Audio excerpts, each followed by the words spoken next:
Antony Blinken, while this is going on, is bragging that he joined human rights leaders for the 75th anniversary of the Universal Declaration of Human Rights. I'd like to know who else is sitting around that table, by the way. And in recognition of their courageous, he attended in recognition of their courageous work. We know that when more people in more places have their rights respected, the world is more peaceful, more secure, more prosperous. This is as, he's a Secretary of State. This is as the government is dropping bombs on innocent Palestinians. They are U.S. bombs. Some estimates say 70% of the bombs being dropped by Israel are U.S. bombs. The Wall Street Journal, which is no left-wing outlet, has reported that the U.S. has sent 15,000 bombs to Israel to be dropped since October 7th. Netanyahu put up I don't remember if it was a post or a tweet, or he just made a statement. He said he had 3 requests from the U.S. munitions. Literally, Biden could pick up the phone. It would be a 5-minute phone call, and he could just tell Israel to stop, and Israel would have to, because they don't have the military power to keep this up. The only reason that they can perpetuate this genocide is because of the United States. It would take one goddamn phone call. That's it. And even to go a step back from ending it, the U.S. could so easily not be a part of it. At least not be a further part of it. Yes, Israel has built itself up with the U.S. might and U.S. money, but U.S. could cut off money, munitions that we've been sending, munitions that are being sold by various American weapons contractors, could cut all that off. On top of that, the U.S. military has said that special forces are helping pilot drones over Gaza, giving Israel intelligence for their bombing campaign, for their genocide. We could cut that off. You could also remove the special forces troops that are apparently in Israel. Now, there are some debates as to what those special forces troops are doing, whether they're active in this genocide or whether they're just standing in Israel just in case. But either way, you could remove them. You could cut off in 1 second. Joe Biden and Blinken and the others could cut off every aspect of this that is American, but they're not. Not ever.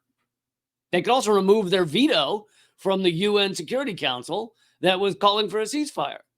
I mean, the power of the United States, and we don't oftentimes make these connections, but like, look what the U.S. has been able to do to Cuba, to Venezuela.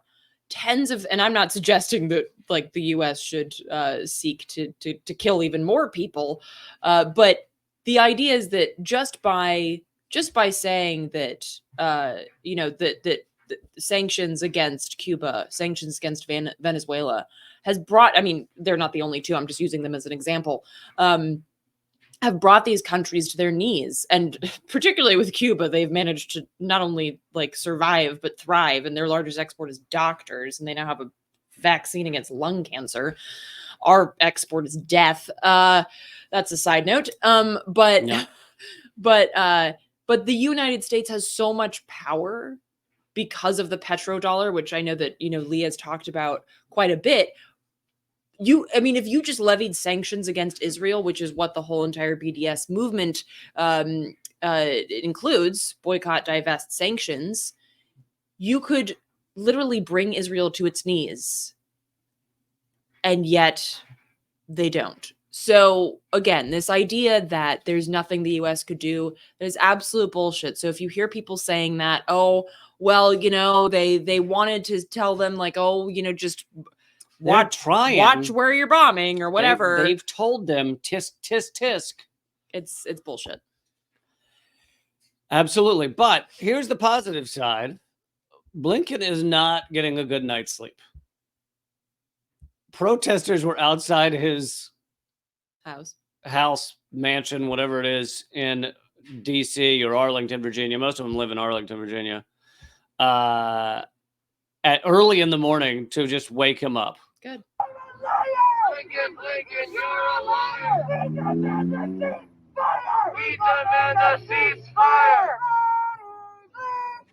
Bloody Blinken. Bloody Blinken. Bloody Blinken.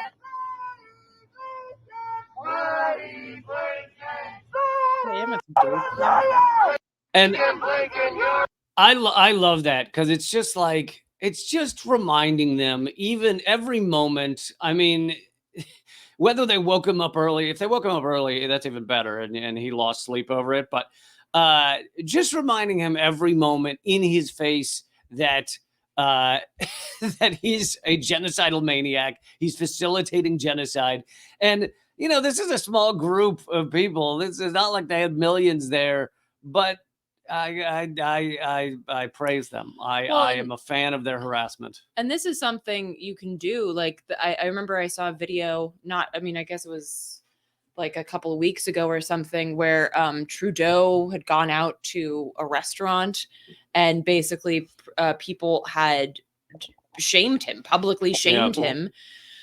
So that he had to leave. These people should not be allowed to have a calm and enjoyable dinner. These people should not be allowed to sit at home and relax and enjoy themselves.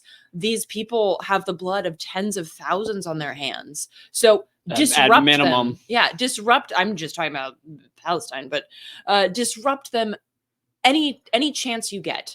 And I mean, I think I would have a hard time. Like I always find it fascinating and like impressive when somebody's like, "Oh, I interrupted Senator so and so or Secretary so and so," and I'm like, I don't know what these people look like. Like I think they all look the same, to be honest. They're all like old, crotchety white dudes. Blinken, maybe like a white lady here and there, but like Blinken legit has no pupils. So that's true. You pointed that out. That's how you know he's a lizard person.